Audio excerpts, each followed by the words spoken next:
Olá, o meu nome é Mirna Brito Santana. Eu gostaria de agradecer pela oportunidade de apresentar um pouco a minha pesquisa. Eu sou mestranda no programa de pós-graduação em História da Universidade Federal de São Paulo, no campus Guarulhos, e sou orientada pela professora doutora Ana Lúcia Lana Neme, do mesmo departamento. O título da minha pesquisa é a experiência da Misericórdia de São Paulo entre 1800 e 1850. Esse estudo teve início no ano de 2019 e contou com o financiamento da Fundação de Amparo à Pesquisa do Estado de São Paulo, a FAPESP, e atualmente nós estamos em fase de escrita da dissertação, na fase final de escrita. E o objetivo desse trabalho foi entender as práticas assistenciais da Santa Casa de Misericórdia de São Paulo na primeira metade do século XIX, por meio das relações estabelecidas entre esta irmandade com os órgãos de poder local, assim como os indivíduos que circulavam nesses ambientes. Hoje eu vou apresentar para vocês um recorte desse trabalho que trata do grupo de homens de negócios e comerciantes que ascenderam socialmente entre o final do século XVIII e o início do século XIX em São Paulo e se tornaram irmãos da Santa Casa. O meu objetivo é refletir sobre as teias de relações que esses homens criaram nesse processo e como eles se estabeleceram nos diferentes setores de circulação de poder da elite paulista e quais foram os seus feitos enquanto irmãos da Irmandade. Pensando um pouco sobre a assistência prestada pela Santa Casa de São Paulo, ela descende do modelo de assistência moderno português, onde o auxílio aos pobres era vinculado ao aspecto religioso da caridade cristã, contudo patrocinado e desenvolvido pelas elites locais de cada parte onde essas irmandades se colocaram. E quando nós tratamos da história dessas irmandades, nós precisamos entendê-las nas suas particularidades e nos atentar às características locais de cada irmandade, onde elas se estabeleceram, pois essas são características dominantes das misericórdias, principalmente no contexto da América Portuguesa, de forma que essas atribuições e o alcance das suas ações variaram muito. Em São Paulo, nós vemos uma trajetória de uma instituição que abarcou um reduzido número de membros, instalações pequenas e pouco equipadas, e também não foi economicamente tão abastada como outras congêneres suas. Mas isso não tira a importância que a Santa Casa sempre teve para a história e para a cidade de São Paulo. E falando mais propriamente do grupo de comerciantes e negociantes, como já foi dito, eles entram na nossa história entre o final do século XVIII e o início do século XIX, num momento em que a historiadora Vera Ferlini identifica a internalização dos fluxos de capital da região paulista de uma forma que dinamizou as suas atividades comerciais e econômicas em geral, tornando a região mais independente do fluxo do mercado externo e da metrópole portuguesa enquanto colônia, Nesse momento, os governadores de São Paulo tiveram que enfrentar inúmeras dificuldades, principalmente sobre a intensa dispersão da população no vasto território paulista, com o desafio de criar uma estrutura básica, incluindo caminhos para auxiliar na mobilidade das rotas de negócios, além de manter a comunicação e centralizar a administração, de forma a implementar também as demandas metropolitanas do Império Português dentro do território paulista. A organização social foi essencial para garantir que a capitania de São Paulo pudesse crescer nessa dinâmica, e a sua base mercantil de abastecimento das minas propiciou o surgimento de um novo ramo na elite, que eram os comerciantes. Esse contexto possibilitou que novas formas de distinção social aparecessem com a integração da população pobre e livre no abastecimento das tropas, na constituição dos seus efetivos, assim como houve uma maior introdução de escravizados africanos nessa economia em expansão. E, nesse sentido, a riqueza não foi o único ônus conquistado pelos negociantes e comerciantes que tratamos nessa pesquisa. Para se tornarem membros efetivos da elite paulista, esses homens se inseriram em vários grupos socialmente relevantes, digamos assim, por meio de alianças matrimoniais com as famílias mais antigas de São Paulo, geralmente essas atreladas à produção agrícola local de abastecimento. Eles conquistaram altas patentes nas tropas militares da capitania, tiveram cargos na governação local, principalmente na Câmara Municipal,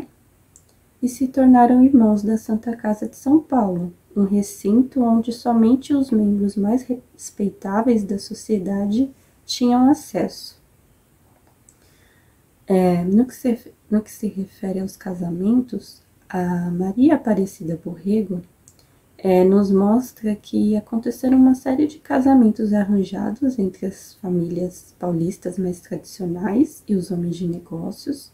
algo que garantia a perpetuidade das linhagens e alianças estratégicas de sobrevivência nas camadas mais influentes da sociedade no momento em que São Paulo passava da transição de colônia para império. E na atividade política, dos 17 indivíduos relacionados às atividades comerciais em São Paulo que nós encontramos vínculos com a Santa Casa da capital, 11 deles tiveram cargos na governação da capitania e depois da província. A Carina da Silva, uma outra historiadora, menciona que a ampla participação dos comerciantes nos principais cargos das milícias e das ordenanças paulistas foi um passo importantíssimo na conquista dos títulos nobiliárquicos que eles adquiriam. A falta de fronteiras melhor definidas entre as esferas pública e privada facilitava que a autonomia desses indivíduos tinham no meio militar, principalmente se isso resultasse em menos gastos para a coroa, já que eles faziam doações em dinheiro, de tecidos, armamentos, o que facilitava ainda mais a introdução deles no meio militar da capitania e depois província. Então, estar no comando das tropas não significava apenas uma ascensão social para esses homens nas camadas mais ricas. Afinal, a autoridade militar, ela garantia o poder de decidir quem poderia ser um soldado, quem deveria ir para a guerra, e aqueles que poderiam se livrar dos alistamentos forçados, que aconteciam muito nessa dinâmica. Os comerciantes, eles tinham interesse em demonstrar fidelidade às causas da coroa, incorporando-se às tropas, mas por trás dessa servidão fiel havia toda uma rede de benefícios de ordem particular e local, mesmo em contextos de guerra, que facilitava a vida desses homens dentro da esfera militar, mas também nas suas atividades fora dela. E na sua experiência dentro da Santa Casa de São Paulo, pensando um pouco na hierarquia, a Irmandade ela é constituída pela mesa e a junta. A primeira sendo a esfera onde as principais decisões eram feitas, principalmente relacionadas às finanças da Irmandade. E a junta, o segundo segmento, funcionava como um conselho consultivo para deliberar as ações da mesa. E dentre os comerciantes e negociantes que nós identificamos, eles fizeram parte desses dois setores, tanto da mesa como da junta, mas principalmente na junta. E nos cargos de mesa, nós vemos os homens de negócios nos cargos de provedor, tendo um apenas eleito nesse cargo. Foram eleitos 2 tesoureiros, 10 conselheiros, que depois viraram irmãos de mesa, 4 mordomos dos presos, 4 mordomos dos pobres Lázaros, 1 mordomo dos expostos e 2 mordomos da vara. O provedor é o cargo mais poderoso na Irmandade, sendo ele o responsável por tudo o que acontece e ele preside a mesa. O tesoureiro, ele é o terceiro na hierarquia da Irmandade. Ele cuida da parte financeira de todas as atividades e estabelecimentos da Santa Casa, enquanto que os irmãos de mesa, eles são os escolhidos para tomar as medidas mais específicas e restritas da mesa, como conselheiros, e os mordomos são responsáveis pelos diferentes estabelecimentos que recebem auxílio da misericórdia ou que são administrados pela misericórdia, como os pobres presos na cadeia pública, que eram auxiliados pela Irmandade, os doentes de hanseníase no Lazareto, administrado pela Santa Casa de São Paulo no século XIX, e os órfãos, que eram acolhidos e criados de algumas formas pela Santa Casa. Já os integrantes da junta foram eleitos 11 definidores, que era o segundo segmento, de conselheiros da Irmandade. Já encaminhando para o final